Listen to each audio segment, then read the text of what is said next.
Due date, nominal due date, legal due date, honour of bill, dishonour of bill, notary public and noting charges. ठीक है, अगला concept हमारा आ रहा है my dear friends, retaining of bill of exchange या retainment भी कहते हैं, या इसको कहते हैं रिटेनमेंट। अब इसे रिटेनमेंट क्या होता है, ये सब केसेस है स्टूडेंट्स, ये सब क्या है, केसेस। ये जब आप प्रैक्टिकल प्रॉब्लम आप सीखोगे तो आपको समझ में आएगा। अभी फिलहाल थोड़ा आप समझने की कोशिश कीजिए, नहीं भी समझा कोई भी इश्यू नहीं है, जब प्रैक्टिकली हम आएंगे तो आपको ज्यादा बेटर समझ में आएगा। जैसे when drawer draws the bill of exchange and keeps the bill with him till the maturity of the bill, till the maturity of the bill is called as retainment of bill. ठीक है, drawer bill बनाता है और by default draw भी accept करता है, बताने की जरूरत नहीं है। तो ड्रॉवर बिल ड्रॉ करके, ड्रॉवर जो होता है बिल ड्रॉ करके उस बिल ऑफ एक्सचेंज को मैच्योरिटी तक, कब तक, मैच्योरिटी तक अपने पास ही रखता है। मतलब जैसे बिल बना 3 महीने के लिए, तो वो 3 महीने तक अपने पास ही रखता है संभाल के, किसी को भी नहीं देता है। मतलब तो मैं ही पैसा मांगने जाने वाला हूं, यस और नो। तो वहां पे ड्रॉवर ने बिल ड्रॉ किया, ड्रॉवी ने बिल एक्सेप्ट किया, ड्रॉवी बिल एक्सेप्ट करेगा ही बाय डिफॉल्ट, नहीं तो बिल ऑफ एक्सचेंज नहीं, ड्राफ्ट है, याद रखो। तो बताना नहीं पड़ेगा बार बार, बताना नहीं चाहिए मैंने बार बार, ठीक है। तो ड्रॉवर ने बिल क्या किया, ड्रॉ किया, ड्रॉवी ने उसे एक्सेप्ट किया, और वो जो बिल ऑफ एक्सचेंज है ड्रॉवर अपने पास मैच्योरिटी तक, जैसे 2 महीने के लिए बिल बना, 3 महीने के लिए, तो 3 महीने तक, 2 महीने तक वो अपने पास ही रखेगा, किसी को भी देने वाला नहीं, वो खुद स्वयं पैसा मांगने जाने वाला है। तो स्वतः पैसे मागायला जाणार, तर उसको हम कहते हैं रिटेनमेंट ऑफ बिल ऑफ एक्सचेंज। तो द बिल जो होता है, जो बिल किसने ड्रॉ किया है, ड्रॉवर ने, वो बिल वो अपने पास ही रखता है, कीप्स, अपने पास ही रखता है, कब तक, till the maturity of the bill is called as retainment of bill। ठीक है, तो बताइए रिटेनमेंट क्या हुआ स्टूडेंट्स, ड्रॉवर जो होता है बिल ऑफ एक्सचेंज को मैच्योरिटी पीरियड तक अपने पास ही रखता है, और वो खुद ही पैसा मांगने जाने वाला है, वो किसी को दे नहीं रहा है। ठीक है, 2 महीने के लिए बिल बना, 3 महीने के लिए बिल बना, तो उसको हम कहते हैं रिटेनमेंट ऑफ बिल ऑफ एक्सचेंज। तो देख लीजिए स्टूडेंट्स यहाँ पे आप लोगों ने, तो हमने देखा यहाँ पे रिटेनमेंट ऑफ बिल ऑफ एक्सचेंज। ठीक है, तो ड्रॉवर बिल ड्रॉ करता है और मैच्योरिटी पीरियड तक अपने पास ही रखता है, उसको रिटेनमेंट कहते हैं। नेक्स्ट हम लोग जा रहे हैं friends, my dear friends, that is discounting of bill of exchange. Discounting of bill of exchange. Sir यहाँ डिस्काउंट करना मतलब क्या करना, बेच देना। यहाँ पे डिस्काउंट कर देना मतलब क्या कर देना, बेच देना। यहाँ पे डिस्काउंट कर देना मतलब क्या कर देना, बेच देना। यहाँ पे डिस्काउंट कर देना मतलब क्या कर देना, बेच देना। अब ऐसा बेच देना मतलब क्या बेच देना, बिल ऑफ एक्सचेंज। क्या बेच देना, बिल ऑफ एक्सचेंज। किसको बेच देना, बैंक को। किसको बेच देना, बैंक को। ठीक है, जैसे कि फॉर एग्जांपल ये ड्रॉवर है, इसने बिल ड्रॉ किया 3000 का 3 मंथ्स के लिए। ठीक है, और ड्रॉवी ने इस बिल को क्या किया, एक्सेप्ट किया। इसने बिल क्या किया दोस्तों, ड्रॉ किया, तो ये ड्रॉवर हो गया। ठीक है, और इसने बिल एक्सेप्ट किया, तो ये हो गया हमारा ड्रॉवी। अब बताइए मुझे कि ये जो मिस्टर ए, फॉर एग्जांपल हम इसको लेते हैं मिस्टर ए, और हम इसको लेते हैं मिस्टर बी। तो मिस्टर ए जो ड्रॉवर है, वो बिल का पैसा लेने कितने महीने बाद जाने वाला है स्टूडेंट्स, 3 महीने के बाद। कितने महीने के बाद जाने वाला है, 3 महीने के बाद। ठीक है, तो 3 महीने के बाद पैसा मांगने कौन जाएगा, मिस्टर ए। किसके पास, मिस्टर बी। हम रिटेनमेंट में है, ठीक है ना। लेकिन यहां पर मिस्टर ए को 3 महीने पहले, बिफोर 3 महीने पहले पैसे की अर्जेंट नीड है। अर्जेंट मतलब बहुत ही जरूरत है, बहुत ही पैसे की क्या है, जरूरत है। किसको जरूरत है, मिस्टर ए को। किसकी जरूरत है, पैसे की। वो 3 महीने तक रुक नहीं सकता। तो मिस्टर ए को पैसा मिस्टर बी से 3 महीने बाद आने हैं, लेकिन मिस्टर ए जो है उसको पैसे की सख्त जरूरत है, वो 3 महीने तक रुक नहीं सकता। तो वो जो होता है ड्रॉवर, ड्रॉवी के पास जाता है, बोलता है भाई मुझे पैसे की सख्त जरूरत है, तो मुझे पैसे दे दो। तो जो ड्रॉवी है मिस्टर बी बोलता भाई मेरे पास अगर पैसे होते, इतनी जल्दी मेरे पास पैसे आते, तो मैं आपसे 3 महीने का मोहलत क्यों मांगता, कि मेरे पास भी जो पैसा आने वाला है वो 3 महीने के बाद। तो भाई मैं आपको 3 महीने पहले पैसा दे नहीं सकता। अब जो ड्रॉवी है बेचारा टेंशन में आ जाता है, यस और नो। जो ड्रॉवी है टेंशन में आ जाता है कि यार मायूसी छा जाती है कि यार अब मेरे को तो पैसे की जरूरत है और ये मुझे 3 महीने बाद पैसा देगा, तो अब मैं क्या करूं। तो सिंपल सी चीज है, अगर आपको जब भी पैसे की जरूरत हो किसी के पास मत जाइए, ना रिश्तेदार के पास, ना दोस्त के पास, किसी के पास नहीं। हमारे समाज में, हमारी इकोनॉमी में फाइनेंशियल इंस्टीट्यूशंस हैं जिनको हम कहते हैं बैंक्स। क्या कहते हैं दोस्तों, बैंक्स, यस और नो। तो सीधा आप बैंक में जाइए, कि बैंक ही ऐसा व्यक्ति है जो लोगों को लोन देता है बिना किसी जान पहचान के, खाली सिक्योरिटी लेता है बस। तो अब मिस्टर ए को पैसे की जरूरत है और वो मैच्योरिटी पीरियड तक रुक नहीं सकता, और बी भी उसको 3 महीने पहले पैसे दे नहीं सकता। ए ने बहुत हाथ पैर मारा, दोस्तों के पास, रिश्तेदारों के पास, सब ने बोला भाई हमारे पास पैसा नहीं है। अगर आपको किसी अपने असली दोस्त की पहचान चाहिए कि भाई अपना दोस्त अपने काम आएगा कि नहीं काम आएगा, तो खाली उससे बोलो भाई मुझे 10,000 रुपए की जरूरत है। उसके बाद आपको समझ में आएगा कि वो दोस्त आपके काम में आने वाला है या नहीं काम में आने वाला है। उसके बाद वो समझ जाओ क्या करेगा। तो अभी मिस्टर ए परेशान है, तो मैंने उसको बोला भाई तुम परेशान मत हो, आप किसके पास चले जाओ, बैंक के पास। तो मिस्टर ए किसके पास चला गया, मेरे कहे हुए बात पर, बोल ठीक है सर आप बोल रहे हो तो मैं बैंक में गया। बैंक में गया, बैंक को बोला भाई मुझे पैसे की क्या है, जरूरत है। बैंक बोलता है कितना पैसा, बोलता भाई मेरे को इतना 3,000 रुपए चाहिए।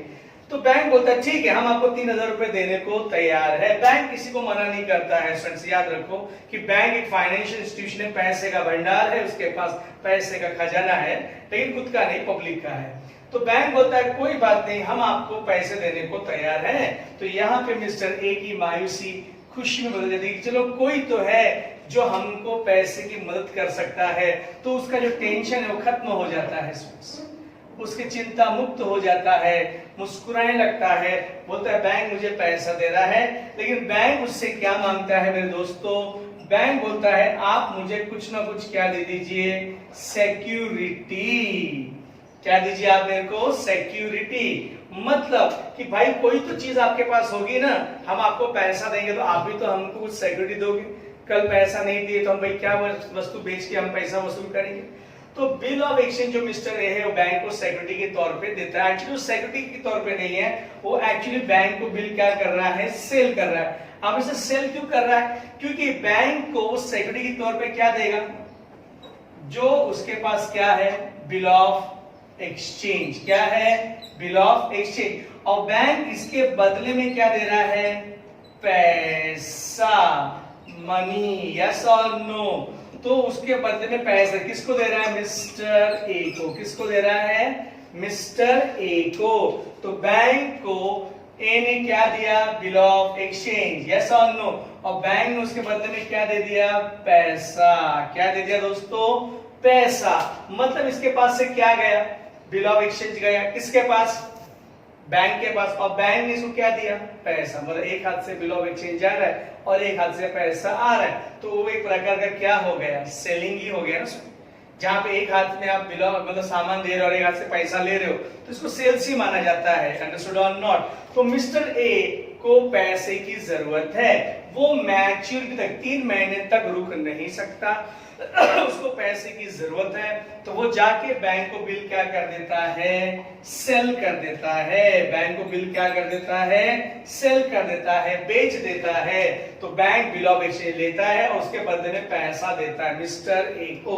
अब मुझे बताइए 3 महीने बाद पैसा मांगने कौन जाएगा, तो बैंक जाएगा। 3 महीने बाद पैसा मांगने बी के पास कौन जाएगा, बैंक। 3 महीने बाद पैसा मांगने कौन जाएगा, बैंक। किसके पास, मिस्टर बी के पास। Understood everyone, okay. तो बताइए यहाँ पे हमने देखा तो मिस्टर ए ने क्या कर दिया, बैंक को बिल सेल कर दिया, तो उसी को यहाँ पे कहते हैं discounting of bill of exchange. तो जब ड्रॉवर बिल बेच देता है, किसको, बैंक को। क्यों बेच देता है, क्योंकि उसको पैसे की जरूरत है और वो मैच्योरिटी पीरियड तक रुक नहीं सकता, तो बैंक को बिल बेच देता है। तो बैंक बिल ऑफ एक्सचेंज ले लेता है और पैसे देता है। अब बताओ 3 महीने बाद पैसे मांगने कौन जाएगा, बैंक जाएगा। किसके पास जाएगा, मिस्टर बी के पास। अब आप पे इसमें डाउट आएगा कि सर इसने इसको बिल बेचा, इसने बैंक ने पैसा दे दिया, पर बैंक को तो 3 महीना इंतजार करना पड़ेगा कि इसको तुरंत पैसा मिल गया। तो बैंक जो है वो 3 महीने बाद ही बी के पास पैसा मांगने जाएगा, तो बैंक को इसमें क्या फायदा हुआ। सर बैंक जो है, जब आपका मिस्टर ए बैंक को बिल बेचेगा तो बैंक जो मिस्टर ए को पूरे पैसे नहीं देगा, बैंक क्या करेगा, कुछ पैसे कम देगा, कट करके देगा, जिसको हम यहां पे कहते हैं डिस्काउंट। क्या कहते हैं, डिस्काउंट। तो कुछ अमाउंट बैंक क्या करेगा, कट। 3000 का बिल है तो बैंक दे रहा है 2500, तो 2500 किसको दिया उसने, मिस्टर ए को।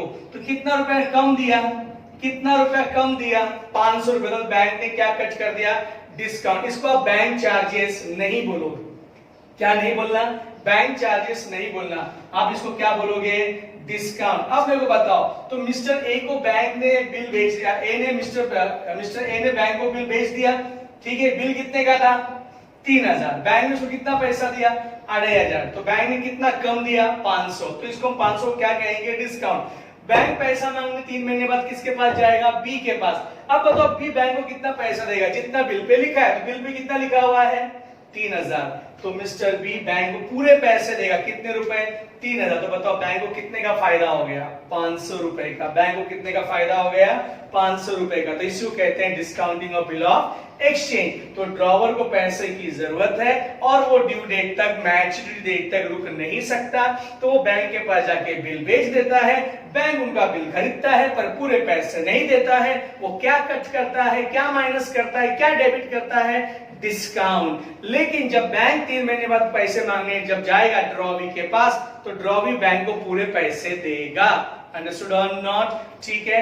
अब यहाँ पे अगर समझो बैंक को पैसे मिल गए बी से, तो वो ऑनर हो गया, और अगर बैंक को पैसे नहीं मिले तो क्या हो गया, डिसऑनर। हम बाद में भी देख सकते हैं। तो पहले आपको discounting of bill of exchange समझ में आया। तो ड्रॉवर को काय की जरूरत है, पैसे की। वो मैच तक रुक नहीं सकता, ड्यू डेट तक रुक नहीं सकता, तो जाके बिल बैंक को बेच देता है। बैंक उसको पूरे पैसे नहीं देता है, क्या कट करता है, डिस्काउंट। आप बोलेंगे एक को तो नुकसान हो गया, लेकिन ठीक है ना, कुछ तो पैसे मिले, नहीं पूरे मिले पर 2500 तो मिले, जो उसका जो फाइनेंशियल प्रॉब्लम एटलीस्ट वो सॉल्व हो जाएगा। 500 वो यहां वहां से एडजस्ट कर लेगा, पर 2500 तो मिल गया उसके पास, बैंक के पास से, जो कोई उसको मदद नहीं कर रहा था। यस और नो। तो ये था हमारा concept second, discounting of bill of exchange. तो ये आपके सामने है। अब मैं इसका मीनिंग आपके सामने लिखता हूं, तो देखिए कैसे लिख रहा हूं मैं, क्या लिख रहा हूं। तो what is discounting of bill of exchange. तो discounting of bill of exchange किसको कहते हैं, तो उसका थोड़ा सा एक आपको थोड़ा सा मीनिंग लिख के देता हूं, ताकि आंसर इन वन सेंटेंस या आंसर इन वन वर्ड में आए तो आप उसका आंसर लिख सकते हो। So when drawer sells the bill of exchange, sell कर देता है, बेच देता है, किसको, टू द बैंक। यस और नो। व्हाई, आपको तो पता ही कि उसको पैसे की क्या है जरूरत है और मैच्योरिटी पे रुक नहीं सकता। तो when drawer sells the bill of exchange to the bank, it is called as discounting of, क्या कहते हैं इसको हम, discounting of bill of exchange. Yes or no? Understood or not? क्योंकि उसको पैसे की जरूरत है और वो मैच्योरिटी तक रुक नहीं सकता। ये बात हमेशा याद रखिएगा, तभी वो जाके बिल क्या करता है, बेचता है। कोई भी इंसान अपनी प्रॉपर्टी, अपना घर, अपना मकान, अपनी जमीन कब बेचता है, जब उसको पैसे की क्या होती है, जरूरत होती है। पैसे की जरूरत इंसान को मजबूर बनाती है कि वो अपने पर्सनल असेट्स क्या करे, बेचे। बाकी किसी को कोई शौक नहीं है अपना घर, अपनी जमीन, अपना सोना चांदी बेचने के लिए, कि लोग असेट बनाते हैं ना कि असेट बेचते हैं। तो देख लीजिए आप लोग यहाँ पे ध्यान से। चलिए, तो हम एक नेक्स्ट कंसेप्ट की तरफ बढ़ रहे हैं, endorsement of bill of exchange. आपने सीखा हुआ था endorsement, endorser, endorsee, third party, yes और नो। फिर से समझाता हूं। जैसे मिस्टर ए, ये ड्रॉवर है। कौन है माय डियर फ्रेंड्स? इसने बिल ड्रॉ किया किस पर? मिस्टर बी, जो कौन है, ड्रॉ बिल। और इसने बिल क्या किया, इसने बिल ड्रॉ किया, तो इसने बिल क्या किया माय डियर फ्रेंड्स, एक्सेप्ट किया। मान लो 1000 रुपए का, और पीरियड है हमारा 3 मंथ्स, ठीक है। क्योंकि इसने बिल है कि इसने इसको माल बेचा था। हमेशा याद रखना, कुछ तो कंसिडरेशन होना चाहिए, गुड्स होना चाहिए। तो इसने इसको 1000 रुपए का माल बेचा था, इसने बोला 3 महीने बाद पैसा दूंगा, तो आपको सबको पता ही है। तो इसने बिल ड्रॉ किया, इसने बिल एक्सेप्ट किया। बताओ बिल ऑफ एक्सचेंज किसके पास है? ये जो बिल बना हुआ है, ये जो बिल ऑफ एक्सचेंज है, ये किसके पास है? ड्रॉवर के पास। तो 3 महीने बाद पैसा देगा कौन? बी। किसको देने वाला है? ए को। तो ये ड्रॉवर, ये ड्रॉवर। अब ये जो मिस्टर ए है, ये मिस्टर ए है, ये भी माल खरीदता है स्टूडेंट्स, ये भी गुड्स खरीदता है। किसके पास से? मिस्टर सी, थर्ड पार्टी। मिस्टर सी कौन है? ये थर्ड पार्टी। तो ए ने किसको माल बेचा? बी को। बी ने किससे माल खरीदा? ए से। ए किससे माल खरीद रहा है? सी से, कि खरीद के ही बेचता। तो सी से मान लो 1000 रुपए का ही, कितने का माल खरीदा समझो? 1000 रुपए का। तो सी को पैसे के बदले में, सी को मिस्टर ए पैसे के बदले में क्या करता है? ये बिल ऑफ एक्सचेंज एंडोर्स कर दिया। क्या कर दिया? एंडोर्स्ड। एंडोर्स कर दिया मतलब ट्रांसफर। भाई मेरे पास पैसा नहीं है, तो एक काम करिए, 1000 रुपए का बिल ऑफ एक्सचेंज था, तू लेकर जा। तो ए ने बिल उठा के किसको दे दिया? मिस्टर सी को। कितने रुपए का बिल ऑफ एक्सचेंज था? 1000 रुपए का। कितने का बिल ऑफ एक्सचेंज था मेरे दोस्तों? 1000 रुपए का। तो ए ने पैसे के बदले में सी को क्या दे दिया? बिल ऑफ एक्सचेंज उठा के दे दिया। अब इसने ओनरशिप ट्रांसफर कर दी। बिल ऑफ एक्सचेंज का मालिक कौन था पहले? ए। जब उसने किस पे बनाया था? बी पे। तो ओनर कौन था स्टूडेंट्स? Mister A. तो मिस्टर ए ने बिल ऑफ एक्सचेंज की जो ओनरशिप है वो क्या कर दी? ट्रांसफर। क्या कर दी? ट्रांसफर। किसको दे दिया? मिस्टर सी को। तो जब ड्रॉवर बिल ऑफ एक्सचेंज का मालिकाना हक, ओनरशिप किसी थर्ड पार्टी को ट्रांसफर करता है, तो उसको हम कहते हैं endorsement of bill of exchange. क्या कहते हैं? Endorsement of bill of exchange. अब इसने ओनरशिप ट्रांसफर कर दी, तो इसको कहेंगे एंडोर्सर। क्या कहेंगे इसको? एंडोर्सर। और इसको कहेंगे एंडोर्सी। तो आपने जो ऑब्जेक्टिव में सीखा था, जो व्यक्ति अपने बिल ऑफ एक्सचेंज की ओनरशिप ट्रांसफर कर रहा है, एंडोर्सर, और जिसके फेवर में बिल एंडोर्स्ड हुआ, उसको क्या कहते हैं? Endorsee. The person in whose favour the bill is endorsed is called as endorsee. तो ये हो गया ड्रॉवर, ये ड्रॉवी, ये एंडोर्सर यही है, और ड्रॉवी एंडोर्सी हो गया मिस्टर सी। अब बताइए पैसा मांगने 3 महीने बाद कौन जाएगा? तो मिस्टर सी जाएगा 3 महीने के बाद। After how many months? 3 months. 3 महीने के बाद। 3 महीने के बाद कौन जाएगा पैसा मांगने? कौन जाएगा पैसा मांगने? एंडोर्सी। Understood everyone? ठीक है। अब बिल ऑनर भी हो सकता है या फिर डिसऑनर भी हो सकता है, बात की बात है। Understood everyone? ओके।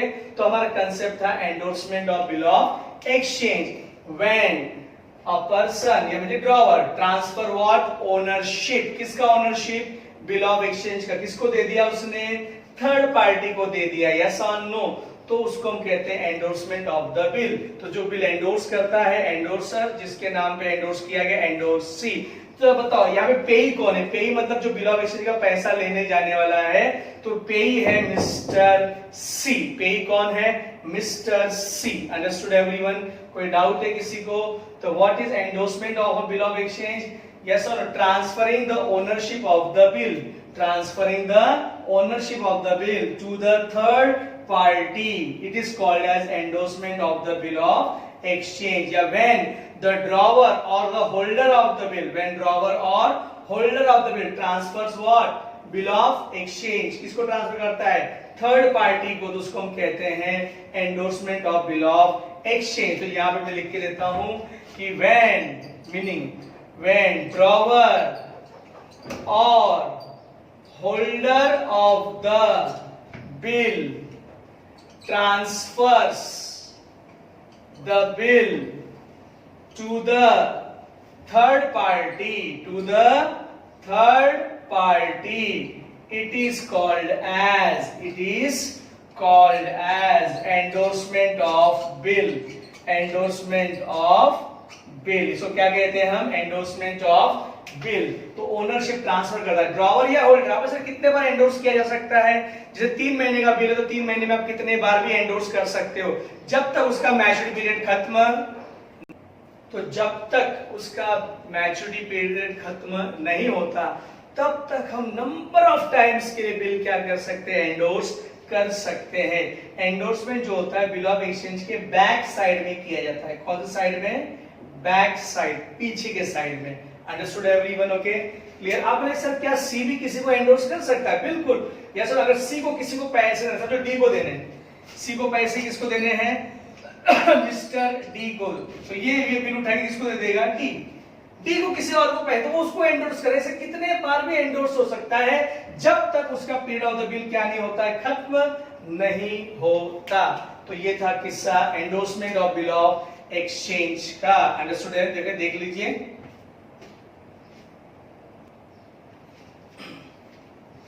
चलिए, फोर्थ कंसेप्ट है हमारा bill send to bank for collection. ये तो आपको पता है कि ये इसको माल बेचा 5000 का, इसने 3 महीने का गुड्स उधारी पीरियड मांगा, इसने बिल ड्रॉ किया, इसने बिल एक्सेप्ट। ये तो व्यवहार है कि व्यवहार ही कि हम ट्रेड बिल सीखते हैं स्टूडेंट्स, ठीक है? ये सब तो आपको पता है। अब बिल ऑफ एक्सचेंज किसके पास है? ड्रॉवर के पास। अब क्या होता है, ड्रॉवर को पता है कि उसके पास 3 महीने बाद जाकर 3 महीने के बाद उसका समय नहीं कि वो जाए ड्रॉवी से क्या करे, पैसा लेकर आए।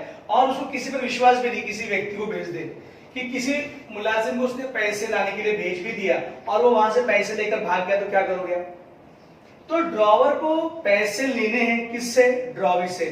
और वो 3 महीने बाद अवेलेबल भी नहीं है शहर में, और उसको किसी पे भरोसा भी नहीं है कि भाई कोई किसी और को दूं तो जाकर पैसा लेकर आएगा। ऐसा विश्वास भी नहीं कि भाई जहां पैसा आता है वहां पे डर आता है। तो क्या करता है ड्रॉवर? ड्रॉवर ये जो बिल है बैंक को सेंड करता है। सेंड मतलब भेज देता है। काहे के लिए? कलेक्शन के लिए। काहे के लिए? कलेक्शन के लिए, वसूली के लिए। तो ये जो बैंक है, ये बिल ऑफ एक्सचेंज है, ये जो है आपका ड्रॉवर किसको उठा के दे देता है? बैंक को। काहे के लिए? बेचता नहीं है, भेजता है। काहे के लिए? कलेक्शन के लिए, कि भाई ये बिल ऑफ एक्सचेंज है, तुम 3 महीने बाद जाना किसके पास? मिस्टर बी के पास, और पैसे लेकर आना। तो बैंक क्या करता है? बिल ऑफ एक्सचेंज किससे ले लेता है? ए से। और 3 महीने बाद, कितने महीने बाद? 3 महीने बाद किसके पास जाता है? वो मिस्टर बी के पास, आफ्टर 3 मंथ्स। और उससे पैसे लेकर वो किसको लाकर देता है? इससे पैसे लेने के बाद ये जो बैंक पैसे आ गए, पैसे ले लिए इसने, है ना? पैसा लेने के बाद ये जो बैंक है वो पैसे किसको दे देता है? Mister A. तो इसी को कहते हैं bill send to bank for collection. तो यहां पे ड्रॉवर के पास टाइम नहीं है कि वो मैच्योरिटी पीरियड तक, मतलब मैच्योरिटी पीरियड को जाए और बिल का पैसा लेकर आए। तो ये जो जिम्मेदारी का काम है ड्रॉवर किसे सौंपता है? बैंक को। तो बैंक बिहाफ ऑफ किसके बिहाफ पर? ए के बिहाफ पर पैसा मांगने किसके पास जाता है? बी के पास। और पैसा लाकर किसको दे देता है? ए को। अब इसलिए बैंक ये सब क्यों करेगा? बैंक के फंक्शन है। अगर आपने बैंक चैप्टर सीखा हो उसमें प्राइमरी और सेकेंडरी फंक्शन आता है, तो बैंक के सेकेंडरी फंक्शन में आपने सीखा रहेगा discounting of bill, collection of bill. आप ये अगर नहीं पता रहेगा तो आप उसको सर्च करोगे तो फंक्शंस ऑफ बैंक आपको समझ में आ जाएगा। ठीक है, तो बैंक क्या करता है, कलेक्शन करता है, वसूली करता है। किससे पैसा वसूल करता है, कलेक्ट करता है बी से, और लाकर किसको देता है, ए को। अब लेकिन सर बैंक को इसमें क्या फायदा है, सर बैंक को इसमें फायदा है कि बैंक इसमें क्या लगा लेता है, बैंक चार्जेस। बैंक क्या लेता है, बैंक चार्जेस। कितने का बिल है, 5,000 रुपए का बिल है, बराबर है ना। तो इससे 5,000 रुपए पूरे मिले, लेकिन बैंक जो है ये पूरे 5,000 रुपए किसको नहीं देगा, ए को नहीं देगा। उसमें से वो क्या डेबिट कर देगा, डेबिट मतलब माइनस कर देगा बैंक चार्जेस। मान लो बैंक चार्जेस 200 रुपए हैं, कितना लिया बैंक चार्जेस, 200 रुपए। तो बैंक जब पैसा देगा, यस और नो, बैंक जब पैसा देगा किसको, मिस्टर ए को, तो 200 रुपए माइनस करके देगा, मतलब कितना देगा, 4,800। किसको देगा, ड्रॉवर को।